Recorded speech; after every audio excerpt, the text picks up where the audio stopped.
Dear fellow readers, we have all been there. Suppose you're reading a literary masterpiece, a book that has been praised for decades and centuries. But instead of being moved and enlightened by it, you're just confused. Confused by inconsistencies or plot holes, bored by dull passages or bad language, creeped out by bad characters and overall problems with the book. And you start to wonder, is the problem with me or is the book not as good as everyone says? Today we want to explore a concept called Hermeneutic perfectionism, a term that goes back to Carlos Spoerhase, a German scholar who uses this term in his paper Even Homer Sometimes Nods Against Hermeneutic Perfectionism from 2014. I want to explore the concept of hermeneutic perfectionism, the role and task of us as readers and critics of good and bad literature, and we want to explore the term Even Homer Sometimes Nods, which goes back to Horace's work Ars Poetica from 19 BC. So if you're ready, let's get started. Hello everyone and a proper welcome to this channel. If you're new here, my name is Laura and I'm a PhD student of Comparative Literature in Germany. And this is my series on literary theory. Let us now explore the term hermeneutic perfectionism. Put simply, it is an unwavering belief that a genuinely great literary work, which has been regarded highly by critics for centuries, cannot be inherently flawed. Any perceived flaw, contradictions, illogical plot points, poor writing, whatever you can imagine, must be due to a misinterpretation on the part of the reader, not the writer. The text is always perfect. Our understanding is what is lacking. To understand where this concept comes from, we have to go back 2000 years to Horace's Ars Poetica. Let's go! Horace was one of the most influential writers of the Roman period. He has written the Ars Poetica in 19 BC, and it can be seen as a handbook for poets to write good poetry. It is addressed to a city prefect called Lucius Calpurnius Piso and his sons, and the tone therefore is quite informal as they knew each other. The book offers practical advice on writing poetry and drama and was highly influential in shaping European literary criticism, especially in French drama. It is 476 verses in dactylic hexameter in total, and we want to look specifically at a few of them, in which the term Even Homer Sometimes Nods appears. Let me read it to you in Latin and in English. Ut scriptor si peccat idem librarius usque, quam vis est monitus, venia caret et citarödus, ridetur corda qui semper ob erat eadem, sic mihi, qui multum cessat, fit currilus ille, quem bis terve bonum cum risu miror et idem, indignor quandoque bonus dormitat Homerus, verum operi longo fas est ob repere somnum, ut pictura poesis, eritque si propius stes, te capiat magis, et quaedam si longius abstes, hec amat obscurum, volet hec sub luce videri, judicis argutum quae nun formidat acumen, hec placuit semel, hec deciens repetita placebit. The translation I have is by A.S. Clune and goes like this. As a copyist has no excuse if he always makes the same mistake, no matter how often he is told, as a harpist is mocked who always fluffs the one note, so to me one who often errs is a querulous, whose one or two fine lines prompt startled smiles. And yet I am displeased too when great Homer nods, though in a long work it is fair for sleep to creep in. Poetry is like painting. Some works will captivate you more from close up and some from further away. This one prefers the shadows, That one wants to be seen in the light, unafraid of the critic's sharp eye. This please just once, that will give pleasure 10 times over. So what can we learn from this quote? Eventually we can learn that Horace says even great poets like Homer can make mistakes sometimes. They can nod sometimes, which refers to just falling asleep and not being as awake and intelligent and great in every single line they are writing, as you would expect them to be. So let us look at this quote more closely. So, in the beginning he calls a copyist and a harpist who always make the same mistakes, although they are told that they should refrain from doing that, querulous. And you have to know that Querulus of Iasos was a writer who has been writing an epic for Alexander the Great, who even found that epic very good, but the afterworld didn't regard the epic as highly. They would rather see it as an example of bad literature. So someone who errs often, who makes a lot of mistakes, is a querulous in the eyes of Horace. But he also puts other standards to a great writer like Homer. As he says, "Yet I am displeased too when great Homer nods. Though in a long work it is fair for sleep to creep in." So the expectation that a work is really good is higher with authors that are usually not erring, not making mistakes and not writing in a flawed manner. But also they can make mistakes, and they are also allowed to make mistakes every now and then. And the last part, et ut pictura poesis, is also a very, very famous quote about criticism and about judging well. As he says, poetry is like painting, so they have to be treated equally in a way, and some works require another kind of attention than others, and you always have to find your approach to the work. So some are better regarded from close up, some from further away, and some can please and enlighten you several times and others just for a few times. So you have to take the time and put your attention to each work for itself. That is the main essence of this quote, I think. And it is quite interesting to see what other writers were doing with that quote. Let us next up explore John Dryden, who has been citing Horace directly with this quote. Even Homer sometimes nods. John Dryden is the author of many works, among them the opera The State of Innocence and Fall of Man from 1673 and 4, which is an adaptation of John Milton's Paradise Lost. And before that, in the preface, he wrote an author's apology for heroic poetry and poetic license, in which he defends heroic poetry and discusses poetic license. He acknowledges borrowing widely from Milton's Paradise Lost, which he considers one of the greatest and most sublime poets of his age. And the apology, so this preface, serves as both a defense of his work and an explanation of his poetic choices. This is important to know so that you better understand the following. Right at the beginning of this apology for heroic poetry and poetic license, he says, "We are fallen into an age of illiterate, censorious and detracting people who thus qualified set up for critics."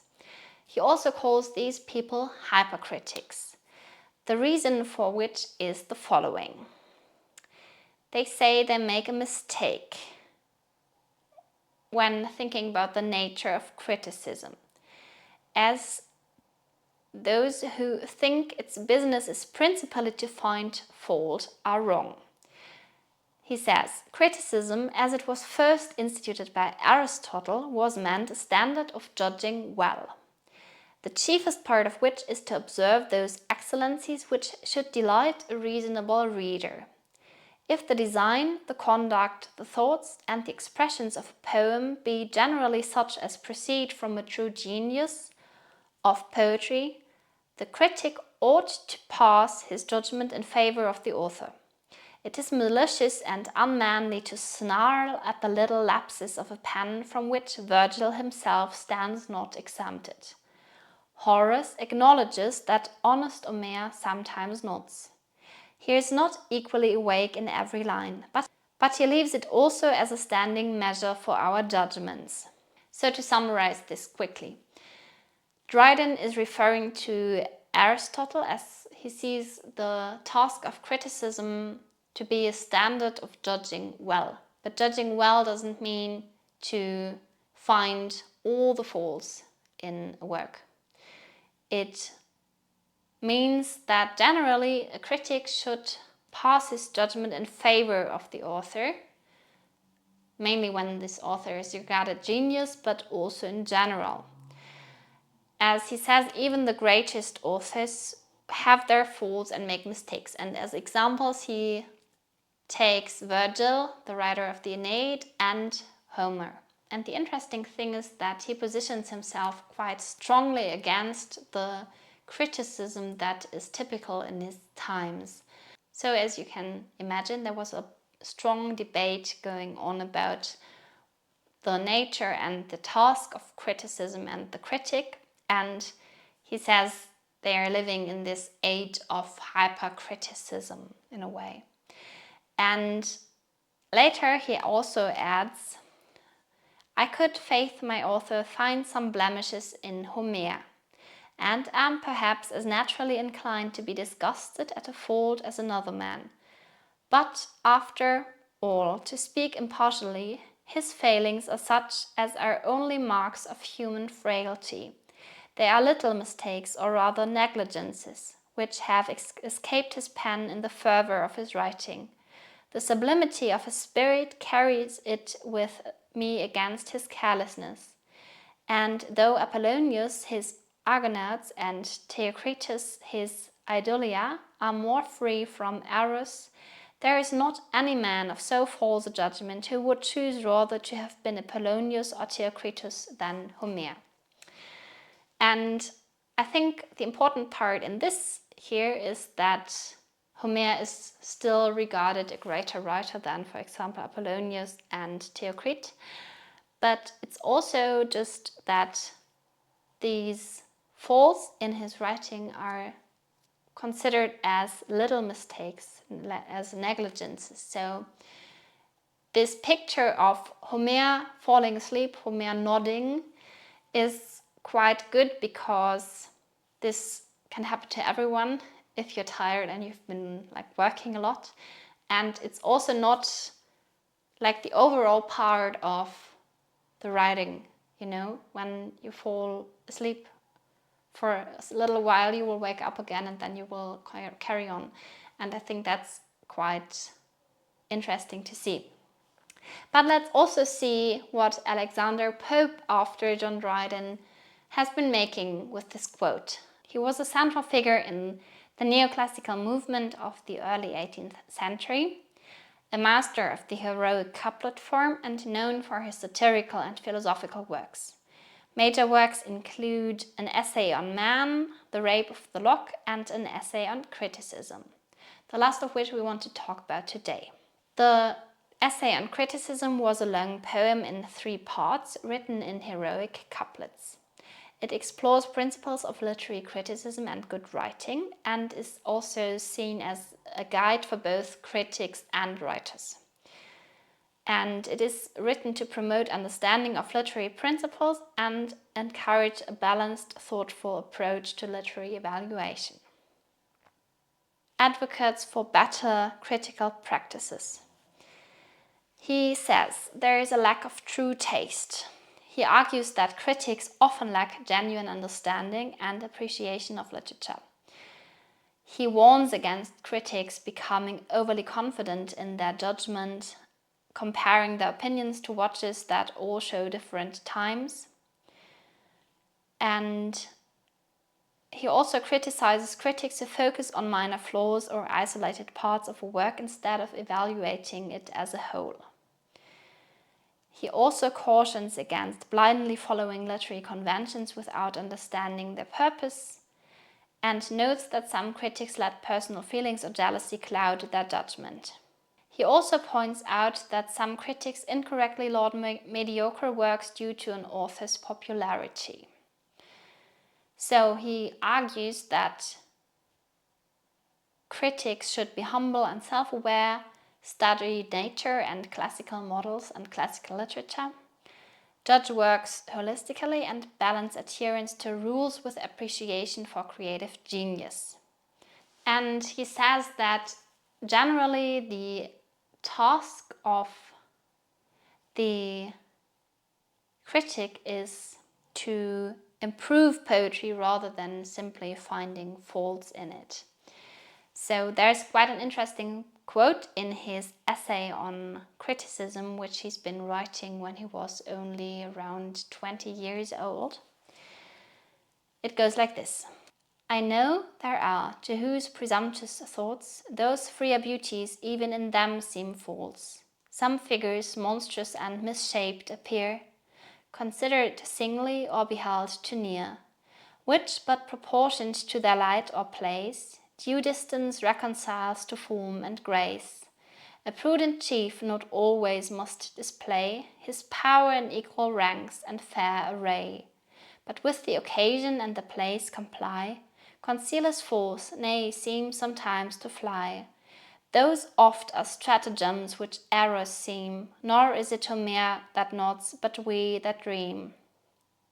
It is not Homer that nods, but we that dream. What does that mean here? Pope isn't saying that Homer makes mistakes that we should overlook or we should excuse. He is rather arguing that what appears to be an error is actually a deliberate stratagem, like a clever trick that we as inadequate readers who have not enough knowledge are too blind to understand. So Homer never really nods, we are just dreaming if we think he does. So I think Pope is a quite complex figure, and this quote, just taken from the whole context, is a little bit too narrow, because this would imply that he says that we always have to see the greatness in all the works, and that's what I've been referring to at the beginning of this video. But this is not really the case, and I think it's also not really what Pope meant. He was just meaning that we should not just be lazy and just see, oh, there's an error, there's a mistake, so that's just bad, and we should instead try to make effort to understand as best as possible. But at the same time, it's quite interesting that this shift happens here. So before it was always seen as... So before Horace and John Dryden both wrote that Homer does not sometimes, and that's okay, and even great writers make mistakes. And in this way, it is not Homer that nods, but we that dream. And I think what is quite interesting to see is how this shifts in the view of Carlos Spoerhase, the German scholar that I've been referring to before, who has a very interesting observation. He sees this view that is presented in Alexander Pope's work from 1711, so over 300 years ago, as a kind of hermeneutic perfectionism. As I said, this hermeneutic perfectionism is an unwavering belief that a genuinely great literary work cannot be inherently flawed, and all of the perceived flaws must be due to a misinterpretation. So the hermeneutic perfectionism aims at reinterpreting as long as needed until you find the good in the work. So until there is no more mistakes. Or you just see the mistakes on your side, as the side of the reader, the side of the critic, not the side of the author. So the author is always excused in a way. Spoerhase argues in his essay, in his paper on hermeneutic perfectionism, that this perfectionist attitude still persists today in modern literary theory, and he challenges approaches that assume literature always has a profound hidden meaning that justifies any amount of interpretive effort. These theories that he is talking about tend to treat anomalies like inconsistencies, contradictions, confusions as triggers. And this trigger means that you find these flaws, and instead of admitting that the text might be flawed, the critics see, or the literary theorists see, these anomalies as signals prompting us to dig deeper, to reinterpret and find the real meaning the author intended. And it is as if every apparent mistake is actually a hidden clue to get deeper, to interpret and reinterpret. And what Carlos Spoerhase says is that sometimes this just does not make any sense. If you're like reinterpreting over and over and you're still not making sense, where does it get you? Nowhere, actually. So Spoerhase asks a very important question: what if the text is simply flawed? What if there's just bad literature? And it's okay that this literature is bad, and although it might have been regarded highly for a long period of time, it still can also be pointed out that it's as bad or it's worse than people thought. And sometimes the author does make mistakes, and these mistakes are overlooked. And maybe even some authors are not as brilliant as we thought. So he argues that this perfectionist approach can make us blind to genuine weaknesses in the text. So this way we become trapped in an endless cycle, always trying to rationalize the problems instead of honestly evaluating the work. Spoerhase isn't advocating for a wholesale rejection of classic literature, of course, and I think that wouldn't make sense. Instead, he is urging us to adopt a more balanced and critical approach. So he says we need to acknowledge that even the most celebrated authors are fallible human beings who make mistakes and also write bad literature sometimes, and sometimes for mere nods too. And it is okay and even important to recognize that, to point it out, and to engage with the work critically without feeling like we have somehow failed as readers. So it's about striking a balance between respecting the text and exercising our own judgment. So let us quickly summarize the different positions and the development of this phrase. From Horace to Spoerhase. Because it reveals a shift in emphasis in literary criticism. Initially, Horace establishes the basic idea that even the best authors can err, and lays the foundation for a more forgiving approach to criticism. Then, Drydens builds on this, advocating for critics to appreciate the overall excellence of a work and not get bogged down in minor flaws. He defends the artist against the hypercritical. Pope then internalized the focus on interpretation, suggesting that apparent errors might stem from the critic's misunderstanding, not the author's incompetence. Spoerhase challenges the uncritical acceptance of textual perfection, arguing that it can stifle critical engagement and lead to unproductive interpretation. He calls for a balanced approach that acknowledges the possibility of imperfection and promotes realistic assessment. So, what do we learn from this? Good criticism requires nuance. It is important to approach texts with an open mind, considering context, authorial intent, and potential interpretive possibilities. However, it is equally important to avoid the trap of assuming that every text is perfect and that all perceived flaws are due to misinterpretation, as this can also lead to an unproductive reinterpretation. True appreciation of literature comes from engaging with it critically, which includes acknowledging its strengths and weaknesses. A willingness to identify flaws can lead to a deeper understanding and appreciation of a work's overall achievement. We should avoid the extremes of both harsh hypercriticism, as John Dryden pointed it out, and uncritical acceptance. The best approach probably lies in finding a balance between interpretive generosity and critical assessment. Let us end with a quote from Carlos Spoerhase that I found really good. "The works of mere mortals are often simply bad. Pope was not right after all. Even noble Homer sometimes dropped off to sleep. Literary texts that leave the reader puzzled because they contain deviant plot strands and psychologically inconsistent protagonists, a bombastic style, or wooden verse demand before anything else an appropriate description of this specific lack of accomplishment, not an allegorizing reinterpretation or a categorical reframing." So, literary criticism is not static. And the ideas of Horace, Drydens, Pope and Spoerhase that I've been pointing out reflect different historical contexts and intellectual concerns. So each of them has to be viewed and regarded in their own times and light. Something that I could not provide properly in this video. Still, I found it very interesting to draw this connection between the different approaches to literary criticism through the centuries, just by example of this quote and the way they were dealing with it.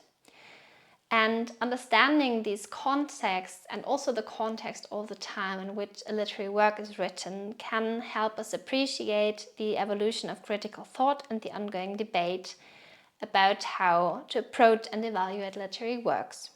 Eventually, I think we learn that criticism is a very complex task that requires skill and also an openness to engage with the work and also the willingness to point out flaws if necessary.